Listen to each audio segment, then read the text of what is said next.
As part of the commitment of the Nigerian government to diversify the economy, the federal government picked agriculture as a viable alternative for oil. Now the Association of Fast Food and Confectionaries of Nigeria, an umbrella body for quick service restaurants, have revealed that the Nigerian food industry is estimated to worth over ₦1 trillion, with the fast food segments gulping over 250 billion naira. And this number is still expected to rise in the future. Welcome to Community Reports. Now we have seen there is a lot of money to be made in the food industry. And on this episode of the show, we take a look at a type of food loved by a large section of Yoruba people, yam flour, popularly called Amala. On this episode, we went on a trip to Ibadan to see firsthand how the meal is made and how much Amala food restaurants are raking in on a daily basis. I'm Victoria Idowu. Welcome to the ride.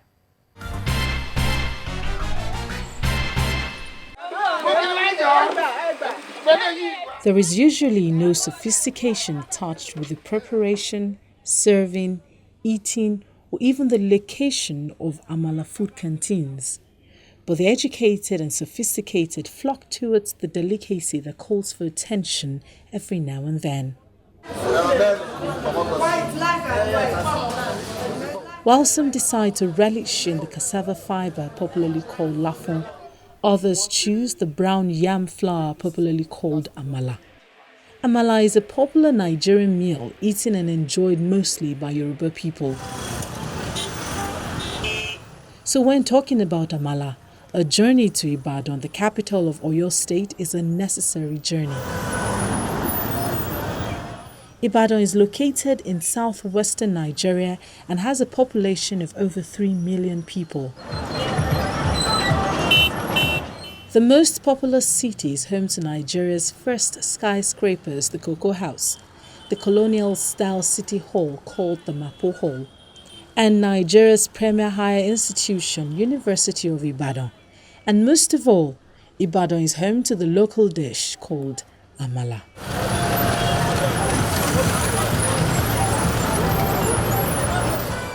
We arrive in the middle of the day to the most popular Amala joint to see firsthand how the meal is made.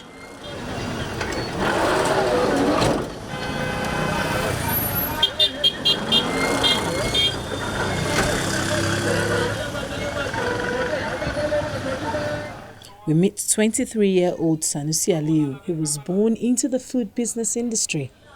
And as a graduate of biochemistry, he decided to stay by his grandmother, contrary to what guys of his age would do.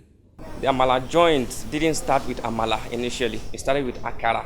Yaduni Akara industry, it used to be Ayeroshie, like it's normally referred to. But later on, they moved into Amala joint, and that is about 25 to 26 years now. I've learned so much, and I feel this business is a very lucrative one. For a very long time, I've had experiences of going to market to buy cows, because we kill a whole cow, goat's meat and all the likes, we slaughter it, and I've been in the business, I know how this is bought, I know how much we make as profit per animal, per the yam flour to the Amala we sell, I know how much profit is there, and the likes too. He manages the workers and supervises the entire cooking process. Preparing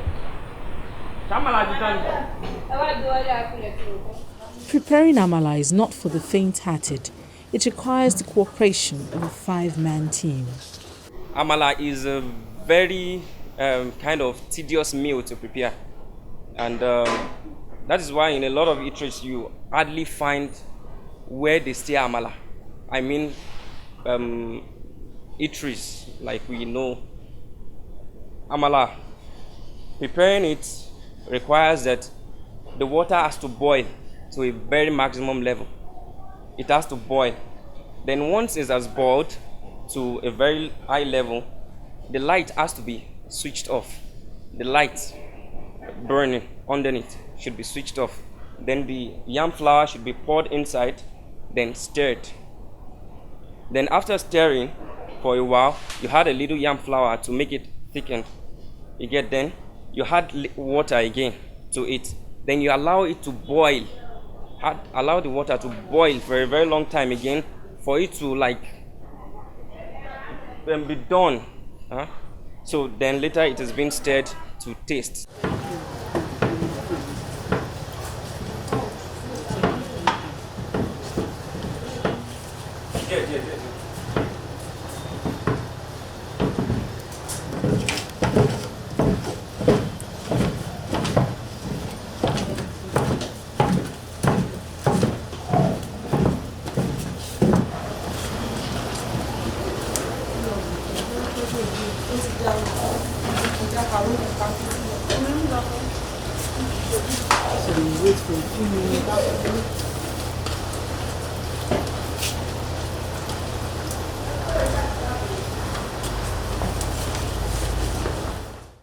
Running a business that generates huge amount of money comes with its own challenges.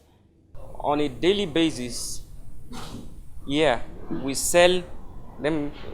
We sell up to 400,000 daily. We sell up to 400,000. The number that is in this branch alone. I'm not talking about the challenge branch. Other people coming in would have to like endure, like make some sacrifices of time, of like challenges they will face during the business, because at times we'll face challenges like low sales. That shouldn't bother somebody coming up, you get. So you should try and endure with what the market is giving. We moved to a different location, still in Ibadan, and there is some form of semblance in their story. More than 30 years. 30 years? Yes. In this place? Yes. We inherit the business from our mother. As you can see now, during our mommy no, this place is very local, but now you can compare it with other issues. The process starts from farm. There is farmer who plant the tube, that's cassava tube, and made processing, drying also. After finishing it, they will sell the yam flour. It's yam flour, but in Yoruba language they call it elubo dudu, because we have two amala. We have two amala, black amala and white amala. But in Ibadan, we prefer black amala than white amala. But in Abeokuta, Igbora, Okeogun side, they prefer white than black, because black is very rich more than white. In Yoruba language, they call it isugidi. We have different kind of yam. There's egura yam and many others. If you eat white amala now, you eat two now this morning, before it can digest, it will spend almost 4 hours or more than that. But if you eat that black one, just 5 minutes, it will digest.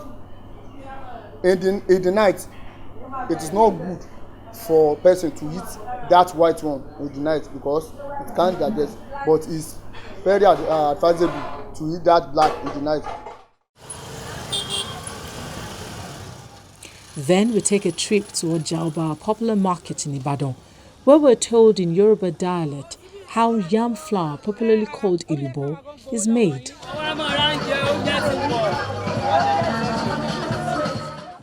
Elubo tí mò ń ta iṣu ni wọ́n fi ṣe. Bọ̀ iṣu yẹn ó lóríṣìí tí wọ́n fi máa ń ṣe. Àwọn tó ipá àwọn iṣu tí wọ́n ń jẹ yìí wọ́n máa fi ṣe ni.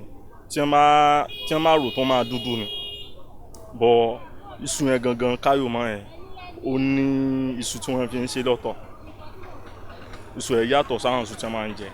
But the best ẹ̀ káyọ̀mọ́. Ohun tó ṣẹlẹ̀ ni pé olórúkọ mi. Ohun tó kàn ṣẹlẹ̀ ni pé ẹni tó bá ní láwọn máa ń pè ní egbòdo. Ẹni tó bá kéré ni wọ́n máa ń pè ní kòkòrò. But the same thing ni ọmọ ẹ̀ tẹ́ bá fọ́ náà ló ṣe máa rí. irú èyí tí mo fi hàn yìí ní ìṣẹ́yìn náà ni pé láì tí ìró gan ẹ pé ó sì ń ṣe jẹ. báwo ló ṣe jẹ báyìí. no pé nǹkan mi yóò mú nǹkan mi dání tó jẹ́ pé kò kì í bí màá tí ń wo kì í rò pé kíní yóò wù mí but bá a ṣe ń wo yìí gan ẹ rí i pé ó wà òkè.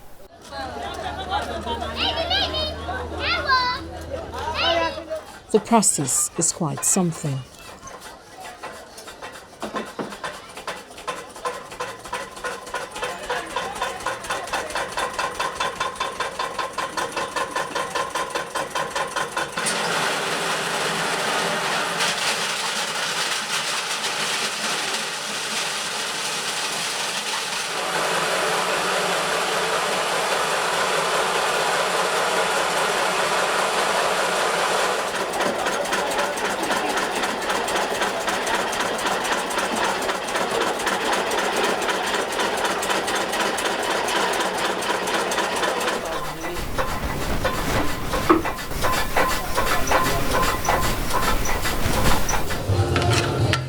Amala is best eaten with abula, as the locals call it, a mixture of ewedu and gbegiri.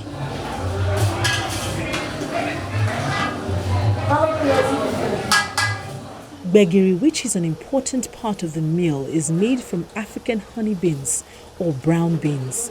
The beans is first peeled and then cooked until very soft. Then it's blended into smooth and velvet soup.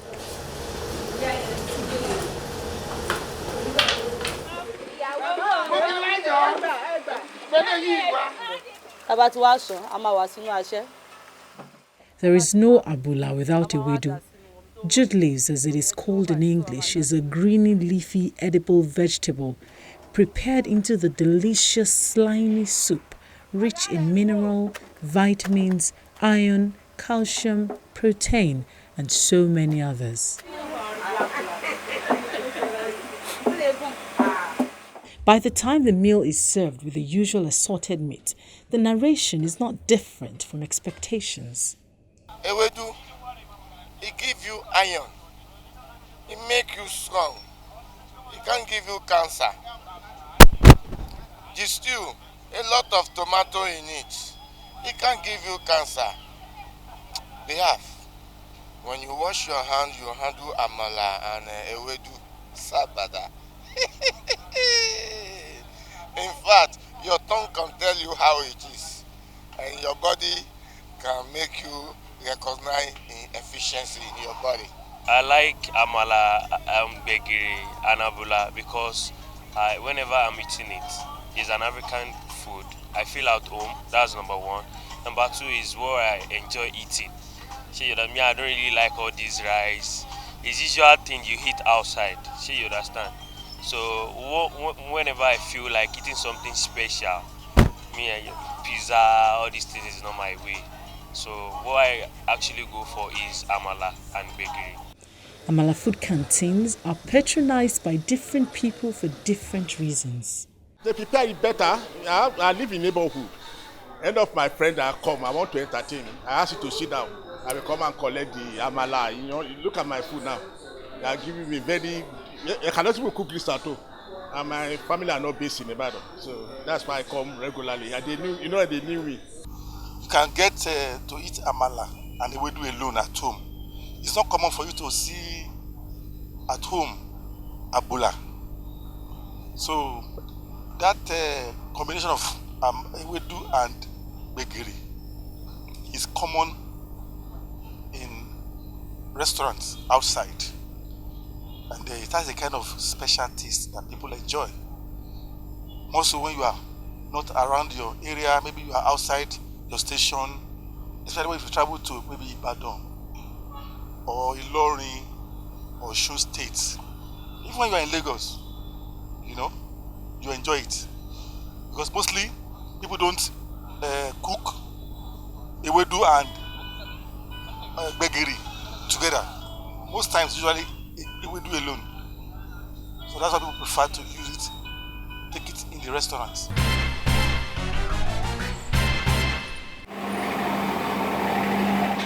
We moved to Lagos Island and our first stop is at Obalende. We noticed a few things on our arrival. This food canteen, named in Yoruba parlance as Iyaiba, meaning mother of a local dish called Eba. The lineup of vehicles are not in their small numbers.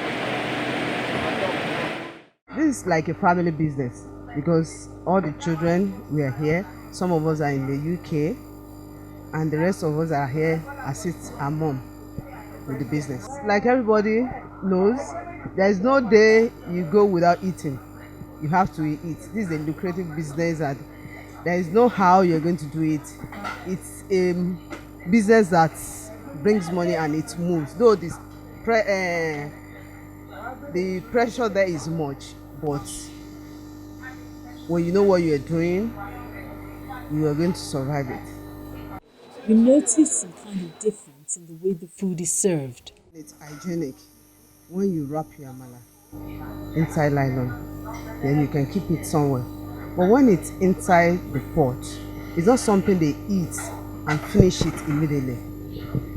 They are not going to finish it immediately. So that is why we wrap it inside nylon, because of the neatness. We have moved around a lot, and our next stop is at Olaya Food Canteen in Surulere. There is another common ground with other places we have visited. The business is usually passed down from parents. I'm one of the daughter of the owner of this place, Olaya Food Canteen. And Olaya has been in existence for more than 20 years. And my mom run the business for like 15 years, and then she passed away. And what keeps this place running is the consistency and the due diligence of people and the owners willing to work, and the passion we put into the food, because we don't give people what we can eat. Running the business from generation to generation takes more than passion to succeed. Learning from the masters is a key factor. While in school, this has been my passion also.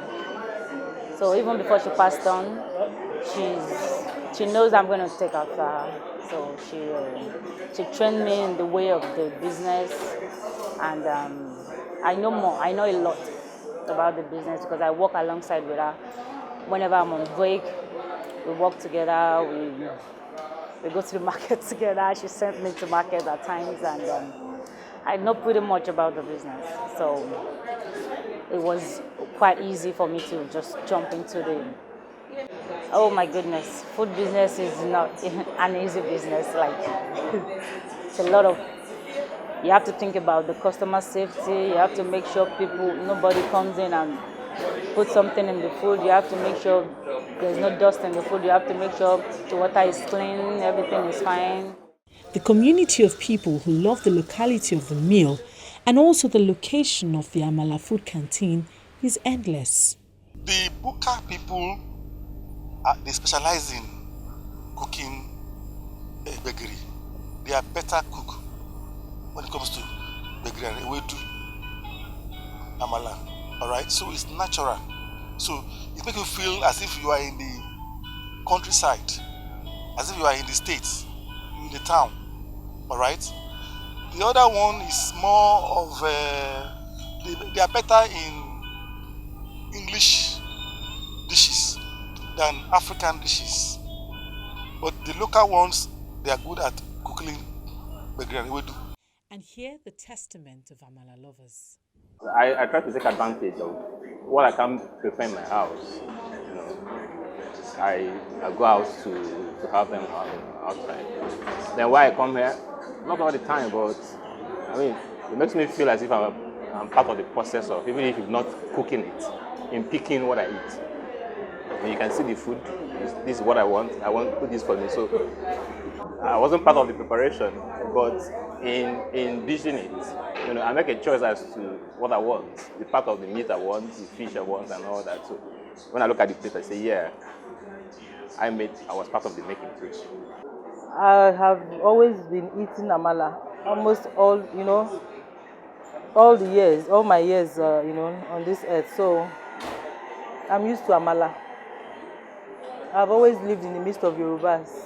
I prepare it at home, I eat it outside. But I don't prepare it regularly. It's not a regular food in my house.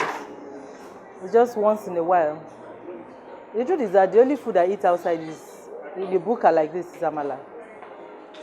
It's rare for me to come and eat rice because I always have that at home. But I prefer amala. I enjoy it a lot. I've been coming here for as long as I can remember. Right from even when I was a bachelor. Even now, I'm here. Amala is cool, it's light. It's not as heavy as it doesn't give you a knockout like pounded yam or those other harder substances like fufu and the rest. So Amala is light, it doesn't weigh me down. When I eat it, I don't feel like sleeping. While some will prefer to use the cutleries, others will stick to the use of their hands. It's been a long 2-day journey from one spot to another. We pitch our tent at our last stop, a place still within Surulere called Amala Shita. And it's been in existence for 5 decades. Amala Shita is different because we are cooking gbegiri and our soup is different than any other people. Our fried soup is different. Most people come for the soup from London, from anywhere. The taste is different. We are using firewood. They are using gas. If you cook food on gas, you will see the taste. But when you cook firewood, when the family come and do this shop for us, the people there say, don't change your cooking something. Just do it like you are doing it before. Don't say because the shop is like this, you will use gas, you will do it. No. That's why we don't change our firewood. We are using firewood. If you taste food of firewood, you will see the taste than gas. I want to tell government to help us. There is no money in Nigeria now, and our customer is complaining. We know how much we are making before, and now we know how much we are making. It's very low than the one we are making before. So. And we pitch our tent here to have a feel of what everyone has been talking about. And I can say, Amala with Abula is a meal to die for. Well, I'm sure a lot of us would like to have a bowl of Amala later today. As you do remember, the food industry is a viable business. Thank you for watching. I'm Victoria Idowu. See you next time.